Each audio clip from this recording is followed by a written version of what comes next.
what is shopping in Japan really like and what should you expect?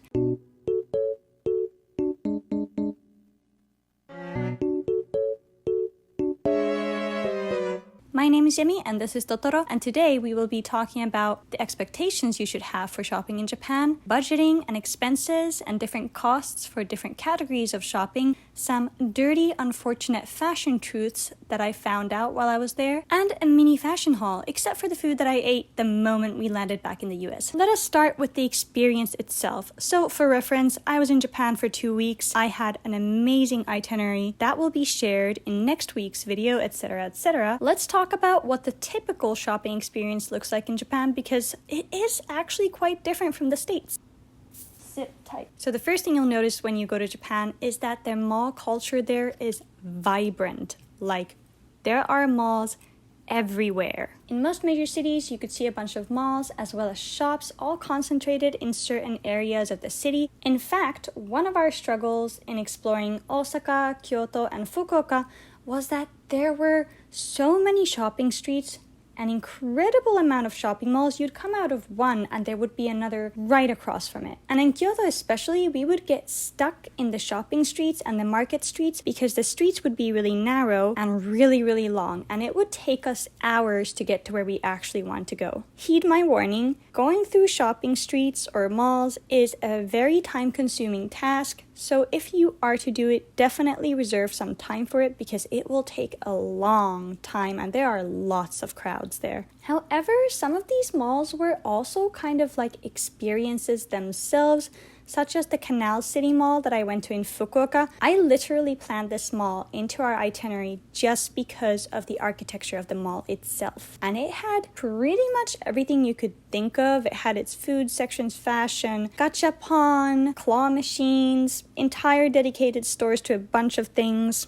And the thing is, unlike a typical American mall where they sell pretty generic brands, big brands like H&M, Uniqlo, Zara, they would have indie brands instead. So small indie brands, literal thrift stores and vintage stores, and such independent designers and such. So these malls were not necessarily for major shopping. Places like Uniqlo would have their own physical stores separated from the malls, but all of these smaller brands would be residing in the malls. And of course, because they're inside a mall, the prices are, as you can guess, a little heftier. The final note on the experience is that consumerism in Japan is huge and booming. There is something for everyone, and there are literally dedicated streets and areas in different cities for different things, such as Akihabara for your figurines, your gaming, your anime merch. If you are looking for something, you will most likely find it when you're in Japan.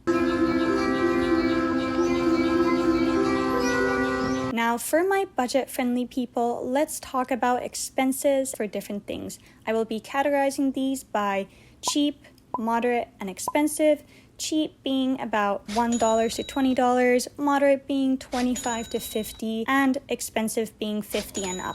For cheap stuff, we have local transportation. This was usually under $2.50, whereas in New York by itself, we have $2.75, which I think is about to go up to $3, which is straight up robbery. Some figures, such as Ghibli figures, on the cheaper end. Konbinis, markets, and street food in general is cheap. Gachapon and claw machines are on the cheaper side, but can be expensive depending on what you get. Certain experiences like shrines, temples, and specific locations are usually free, cheap, or free with the option for a donation.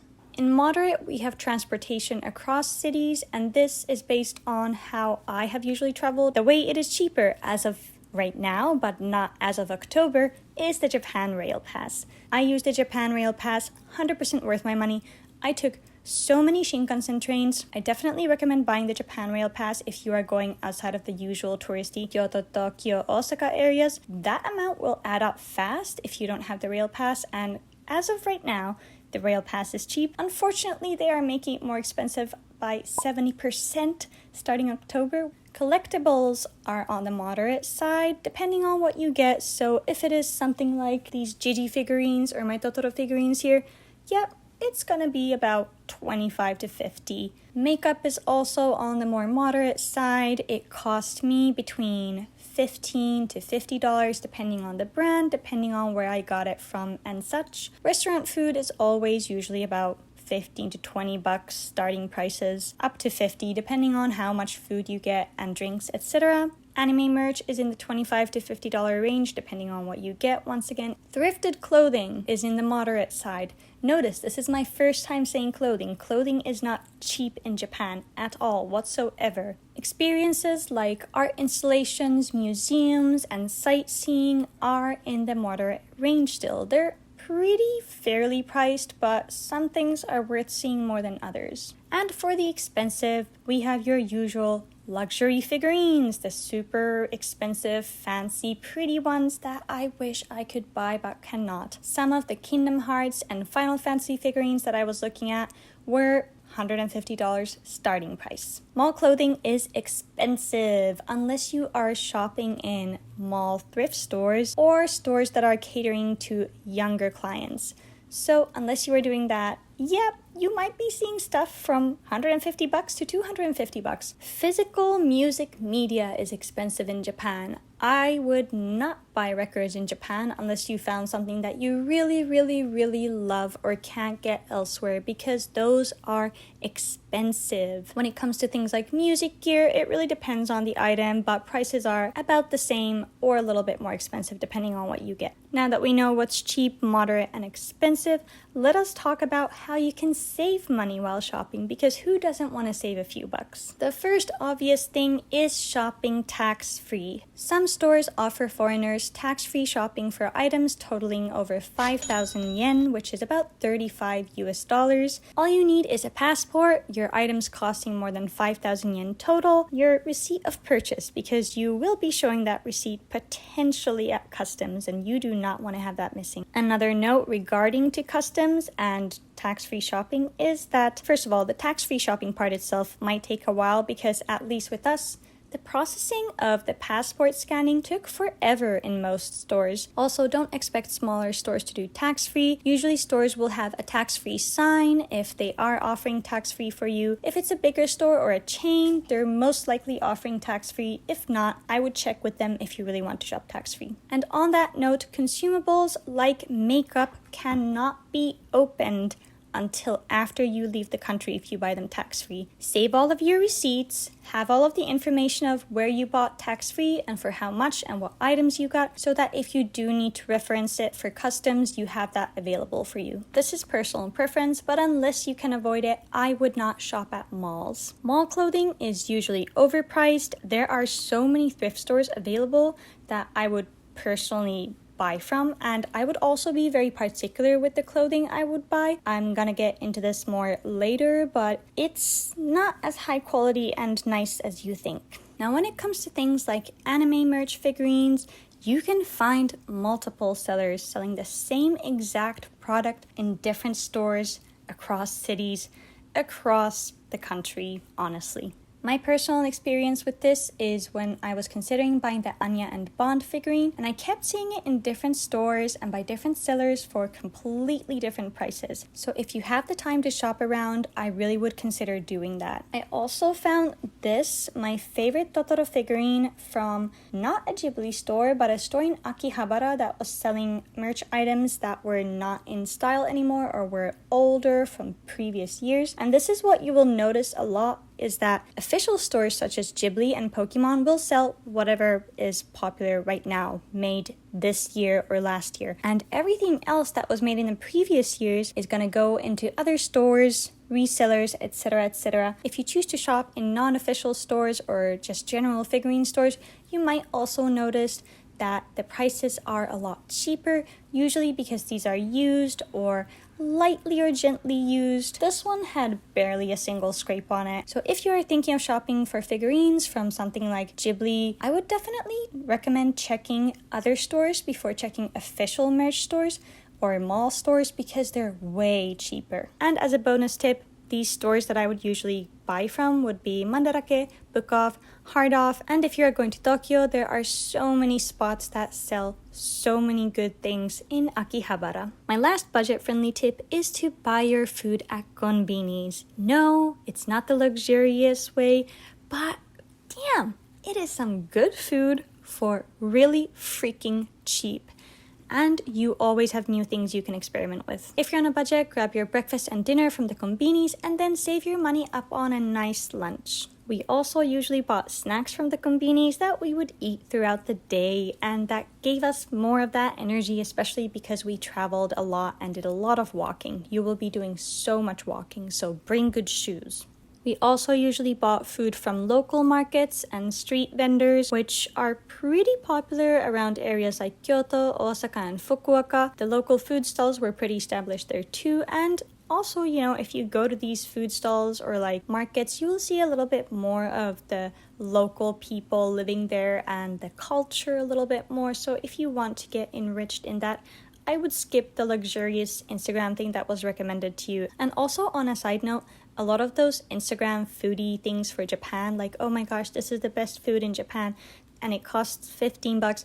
Don't do it. Don't do it. I fell for it. I tried a few of these good food Instagram things for Japan, and they were not worth it. Skip it. Just if you see something delicious, try that. Kura Sushi is your best friend if you love sushi on a budget. It is a conveyor belt sushi place that is a chain across all of Japan, so you will find it in most cities. However, Kura Sushi is a very popular spot in Japan, so if you do want to eat there, I would go there early, grab yourself one of these wait time tickets because the wait times are 30 to 40 minutes usually, and then I would do something else while waiting and come back to eat. My last tip is to buy Ekiben bento boxes for the Shinkansen. They're very filling, a good portion size, and usually on the more affordable side. And you get to eat in the Shinkansen train while looking at a gorgeous view. What could be better? Now it's time for the dark truths that I discovered about fashion shopping in Japan. My biggest ick with shopping in places like Harajuku and shopping malls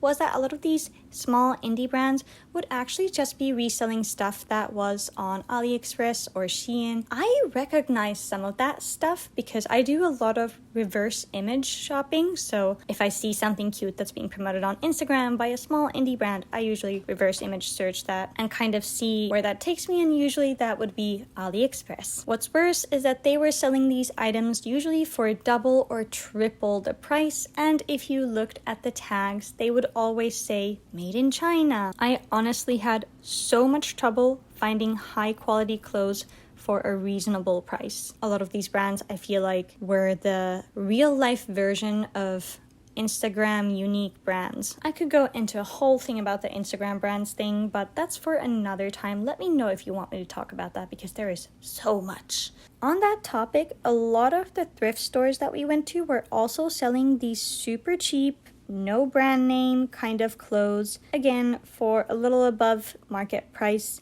And they often try to rebrand these clothes as part of their own store. So they would have this section for the new trendy clothes and then a section for their actual thrifted goods. And thrifted clothes can cost anywhere from $15 to $50. A lot of these thrifty stores are heavily focused on what I can describe in the simplest terms as America core. Basically, Ivy League sweaters, vintage university or sports branded clothing, and other such things. It was just very, very heavily America focused. Like, I just felt like I was in the land of caca back in Osaka. Like, make it make sense. So yeah, if you're looking for something that is uniquely from Japan, not straight up from Ohio, good luck. If you are going to Kyoto, I am such a wonderful person and I will tell you of the only store that I really loved and that had genuinely thrifted clothing. This spot is called 3 Star. It's in Kyoto. It had actually affordable prices, actually vintage and thrifted clothing, and it was just very cool and absolutely massive. It was like a warehouse. If you've seen my video of Urban Jungle where I thrifted in New York, then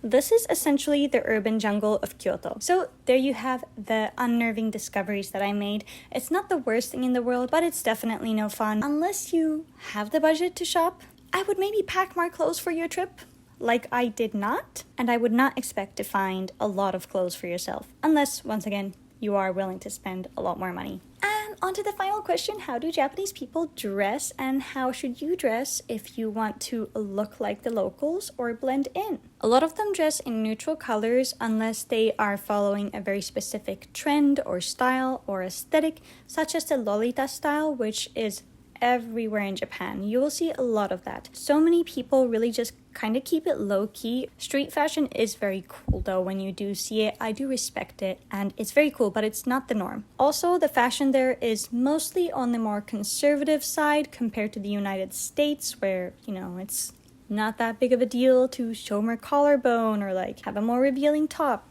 In Japan, I did see it, but not a lot. Especially if you're going to a lot of shrines and temples, please be respectful.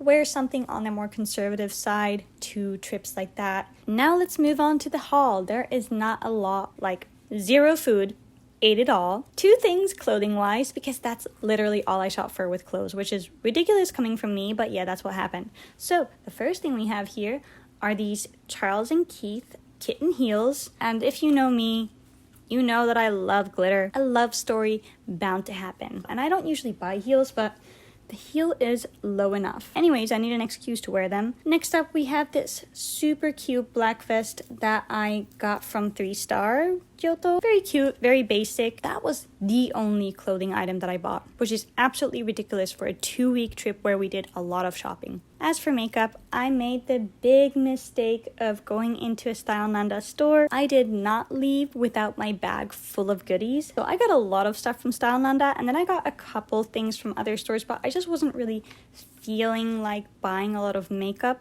I got this cute little thing called an eye switch, so it's just some sparkly on your eyelids. Also got another velvet lip tint from them. If you watch my videos, you probably see my lip tints on me all the time. This one, literally lip tint of the year. Best lip tint I've probably bought in my entire life. This is one of their juicy lip tints in the shade Alive Pink. I'm wearing it right now. I have been wearing this obsessively almost every day because this is incredibly lightweight. It's phenomenal. So I got these, and I got a free hand mirror from them because it was part of some sort of deal. And then I went into another general makeup store and got some stuff from CanMake, a brand called Kate Tokyo. This is actually really nice. Cezanne, I have a lip tint from them. This was also nice. I accidentally got myself a lip scrub. I didn't realize that. I thought this was going to be something else, but it is a lip scrub. And lastly, CanMake nail polish. I trust CanMake with my life. Best cheap Japanese makeup brand, hands down. Also, obviously got my favorite SPF, the Biore Skin Aqua Tone Up UV Essence SPF 50 plus blah blah blah blah blah blah. Basically Biore. Next up, we have all of my random figurines and stuff. Actually, this is not all of them, but I've already placed most of them onto things or around the house, so I don't know where all of them are. I got this cute little Kirby that I thrifted, I think for like $2. Got myself a little Anya figurine. I got this Kirby figurine, which barely stays on my head. Oh no! Basically, there's this thing in Japan where you have all of these different figurines that you can get from a mystery box, and it's essentially just gambling or lottery, depending on whether or not you get the right thing the first time. Sometimes they sell you the whole packet of figurines, but if you have only one that you want, then you try your luck. This one, definitely not the one that I wanted. Here is one of my only gachapon purchases. I believe it's from the Miffy series. Cute little teddy bear snow globe. I bought so many keychains. I am actually like low-key ashamed to show all of them because it's an overwhelming amount, and I don't know where half of them are because I've already attached them to bags and stuff. But here we have some of my favorites. This one is Sailor Moon. It is Ami, and I believe this is from their Sanrio Characters collaboration. This is my Kirby keychain that used to have a floating Kirby in it with a bunch of cute bubbles and stuff, but then I dropped it on the floor once and it broke. So I had to drain out the weird liquid, and now it's just Kirby bonking. For Ghibli, literally everything you see behind me, I bought from Ghibli stores. I think actually a lot of my budget went into just food and Ghibli.